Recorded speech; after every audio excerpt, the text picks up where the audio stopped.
বলবো যে কোনো মার আসলে এই ধরনের স্টেপ নেওয়ার আগে তিনবার ভাবা উচিত। যদি উনি সিঙ্গেল থাকতেন আমি ডেফিনেটলি এখানে দুঃখ প্রকাশ করতাম, যেহেতু উনি একজন মা, সুতরাং উনি কষ্ট পেয়ে উনি চলে গিয়ে ফ্রি হয়ে গেছেন, কিন্তু যাকে কষ্ট দিয়ে গেলেন এই দুঃখটা কার কাছে ভাগাভাগি করবে? বা প্রথমে বলবো যে মানুষ মারা গেছেন বা এটা আসলে তার জন্য আমি সবসময় দোয়া চাইবো যে আল্লাহ পাক সৃষ্টিকর্তা যেন অবশ্যই তাকে বেহেশতে নসিব করে, এই দুনিয়ার যত কিছু ভুল ত্রুটি আছে ওনার জন্য মাফ করে দেয়।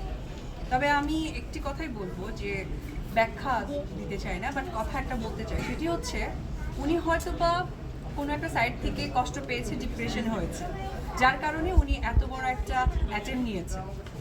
তো উনি তো স্ট্যাবলিশড একজন মানুষ ছিলেন, উনি লাইফে অনেক কিছু দেখেছেন, বিয়ে করেছেন, সংসার হয়েছে, বাচ্চা হয়েছে, তো ওনার দায়িত্ব বা দায়বদ্ধতার আনন্দ বা সব কিছু কিন্তু উনি একটা সময় পার করে দিয়েছেন। কিন্তু ওনার যে ছোট বাচ্চাটা আছে সে তো পৃথিবীর আলো বাতাস আগুন পানি মানুষ ভালো মতো দেখেনি। যখন সে মানে ডিপ্রাইভ হয়েছে সে নিজেকে বেঁচে চলে গেছে, কিন্তু যে মানুষকে ঠকালো তাকে তো আসলে সে ঠকে গেল। তো একদিক থেকে আমি বলবো যে কোনো মার আসলে এই ধরনের স্টেপ নেওয়ার আগে তিনবার ভাবা উচিত। যদি উনি সিঙ্গেল থাকতেন আমি ডেফিনেটলি এখানে দুঃখ প্রকাশ করতাম, যেহেতু উনি একজন মা, সুতরাং উনি কষ্ট পেয়ে উনি চলে গিয়ে ফ্রি হয়ে গেছেন, কিন্তু যাকে কষ্ট দিয়ে গেলেন এই দুঃখটা কার কাছে ভাগাভাগি করবে? বা সেই মানুষটা কার কাছে সেই দুঃখ চাহিদাটা বলতে যাবে?